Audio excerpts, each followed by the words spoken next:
Hello, my dear friends. I am Dr. Wasim I Khan, Assistant Professor, Shri Shivaji Law College, Parbhani, Maharashtra, India. So, in this particular lecture, we will discuss the reformative theory of punishment, which is a part and parcel of chapter of theories of punishment, which comes under the subject of criminology and penology. तो आज के lecture में हम particularly reformative theory of punishment discuss करने वाले हैं। तो आगे बढ़ने से पहले मेरी रिक्वेस्ट है कि अगर अभी तक मेरे चैनल को आपने सब्सक्राइब नहीं किया है तो सब्सक्राइब कर लीजिए और बेल नोटिफिकेशन को भी प्रेस कीजिए ताकि जब कभी भी मैं नया वीडियो अपलोड करूं तो उसका नोटिफिकेशन आप तक पहुंचे। तो चलिए स्टार्ट करते हैं हम टॉपिक को, रिफॉर्मेटिव थ्योरी ऑफ पनिशमेंट। देखिए, introduction of reformative theory is that Hugo Grotius who defined punishment as the infliction of an ill suffered for an ill done। Hugo Grotius ने क्या किया कि ill suffered for ill done ये punishment है। Introduction हमने already discuss किया हुआ है फर्स्ट थ्योरी में, यहाँ पर हमने ये डिस्कस किया हुआ है इसलिए मैं इसको स्किप कर रहा हूँ।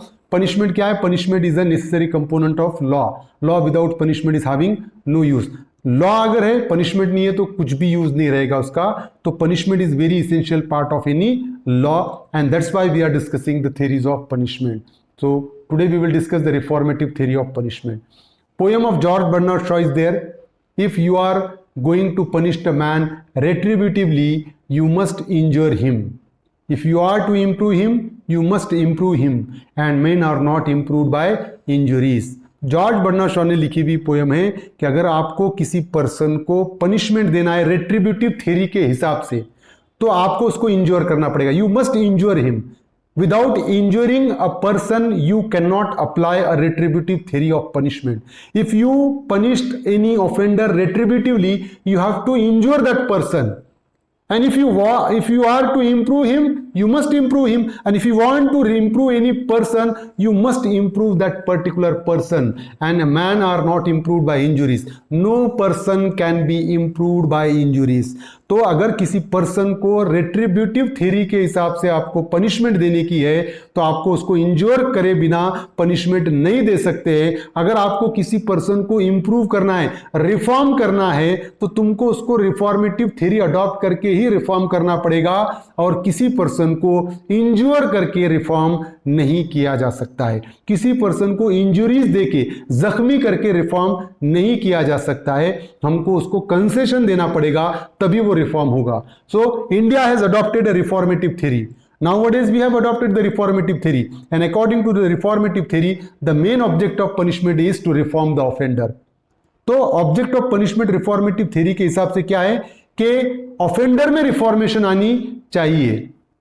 Professor ginning stated punishment not the revenge but to reform the offender. So according to Professor Jennings, the object of punishment should not be the revenge but to reform the offender. Punishment का object बदला नहीं होना चाहिए बल्कि उसको सुधारना होना चाहिए। Crime is a disease. Crime is just like a disease. Crime एक बीमारी के तरह है। There are several social, economical, physical and psychological factor creating this disease. First, it shall have to be cured. So there are lots of reasons behind that particular criminal behavior of a person, just like a disease.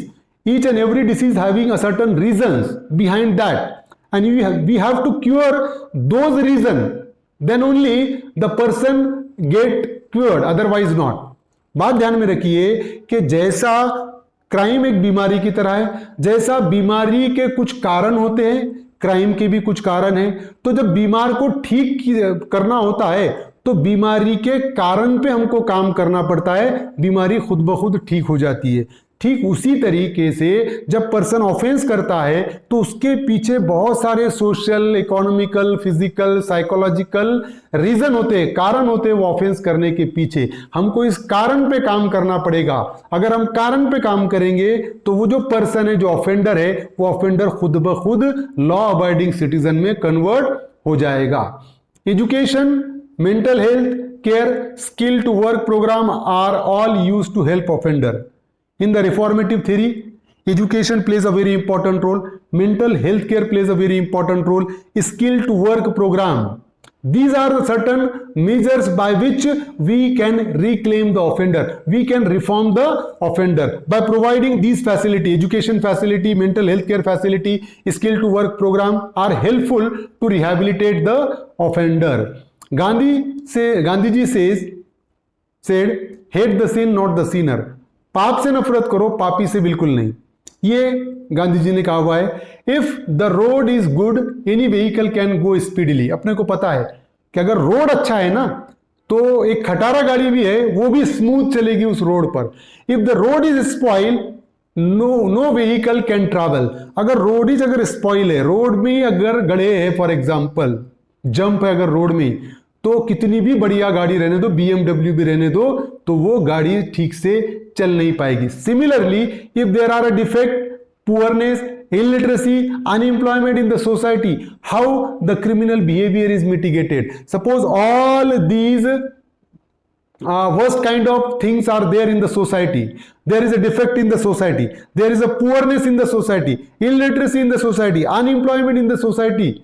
Then how criminal behavior is mitigated? अगर ये सारा बेरोजगारी है, illiterate है लोग, पढ़े लिखे नहीं है, गरीब है लोग, अगर ये सोसाइटी में सारे लाइकोनाज है, तो हम क्रिमिनल बिहेवियर को कम कैसे कर सकते हैं? हमको ये बेरोजगारी को रोजगारी में बदलना पड़ेगा, इलिटरेसी को लिटरेसी में बदलना पड़ेगा, पुअरनेस को रिचनेस में बदलना पड़ेगा. अगर ये सारी चीजें बदल जाएगी तो खुद ब खुद क्राइम होना कम हो जाएंगे. तो reformative theory plays a very important role. Parole and probation are recommended as the best measure to reclaim offender. Reformative theory ने सजेस्ट किया parole and probation are the best method to reform the offender. By applying the concept of parole and probation we can reform the offender. हम offender को parole पे और probation पे छोड़कर उनको हम सुधार सकते हैं. ये रिफॉर्मेटिव थ्योरी कहती है. Society fails to accept technical and moral education, rehabilitation and after care program, that is psychological, educational, financial assistance. देखिए ये सारी चीजें हैं. रिफॉर्मेटिव थ्योरी ये कहती है कि टेक्निकल और मॉरल एजुकेशन दिया जाए ऑफेंडर को, उसका रिहैबिलिटेशन आफ्टर केयर प्रोग्राम पे भी ध्यान दिया जाए, कि मतलब उसको स्किलफुल वर्क सिखाओ जब वो जेल में है, जब वो पनिशमेंट भुगत रहा है तब, और बाद में जब उसको जेल से छूट जाए उसको फाइनेंशियल असिस्टेंस दी जाए, जिसको कहते हैं हम आफ्टर केयर प्रोग्राम. तो education, psychological support plus financial support suggest करता है रिफॉर्मेटिव थ्योरी, तभी जाके हम ऑफेंडर को रिफॉर्म कर सकते हैं. अब देखिए रिफॉर्मेटिव थ्योरी के कुछ एडवांटेजेस है. पहला एडवांटेज ये है कि it is useful to juvenile delinquents and first offender. The reformative theory is very useful if we speaks about the juvenile delinquent and first offender.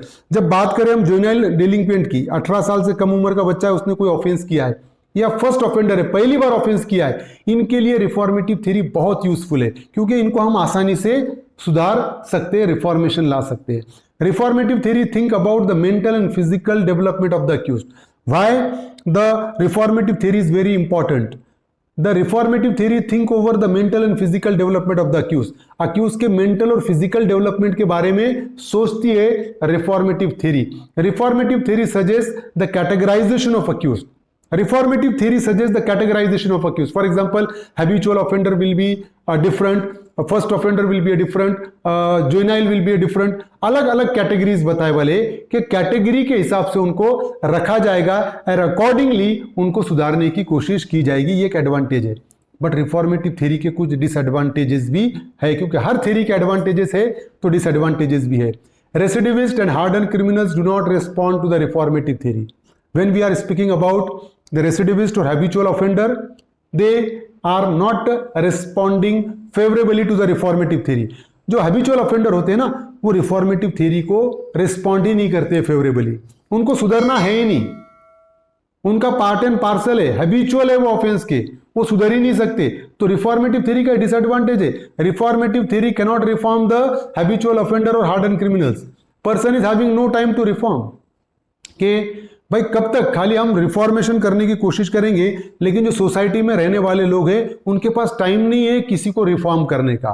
अगर कितना भी स्किलफुल वर्क अगर उसको जेल में सिखा दिया जाए अक्यूज्ड को, बट जब वो बाहर आएगा जेल से और वो काम ढूंढेगा और सोसाइटी में कोई भी उसे काम नहीं देगा, तो how he can be reform, वो कैसे रिफॉर्म हो सकता है। तो ये लोगों का भी, सोसाइटी का भी दायित्व बनता है कि वो भी अपना अपना रोल प्ले करे ऑफेंडर को सुधारने का। लेकिन सोसाइटी में किसी के पास भी इतना टाइम नहीं है कि वो किसी को रिफॉर्म करने का सोचे।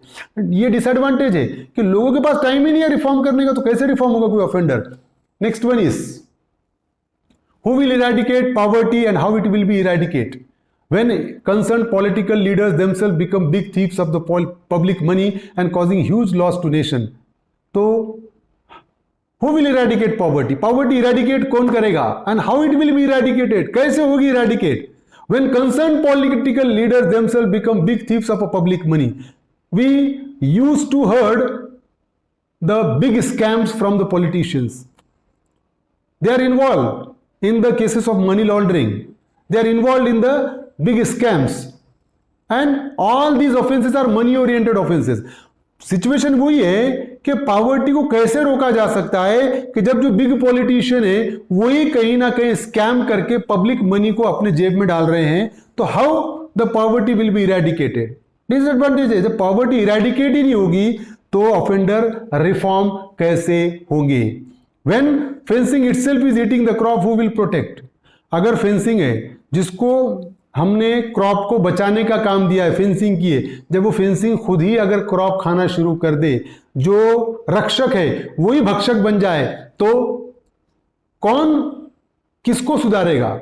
सुधारने वाले ही बिगाड़ने वाले बन जाए तो सुधारेगा कौन। ये डिसएडवांटेज है रिफॉर्मेटिव थ्योरी का। Reformist think over deeply for the criminal, they do not think about the victims. Reformative theory always thinks about the criminals, they do not think about the victims. Disadvantage है कि reformative theory सिर्फ criminal को सुधारने के बारे में सोचती है, विक्टिम के बारे में रिफॉर्मेटिव थ्योरी नहीं सोचती है। ये एक डिसएडवांटेज है जो हमने डिस्कस किया। तो यही था रिफॉर्मेटिव थ्योरी, उसके एडवांटेजेस और डिसएडवांटेजेस। उम्मीद करता हूं कि आपको समझ में आया होगा। समझ में आया तो मेरे चैनल को सब्सक्राइब कीजिए और इस लेक्चर को ज़्यादा से ज़्यादा स्टूडेंट तक शेयर कीजिए। Thank you very much.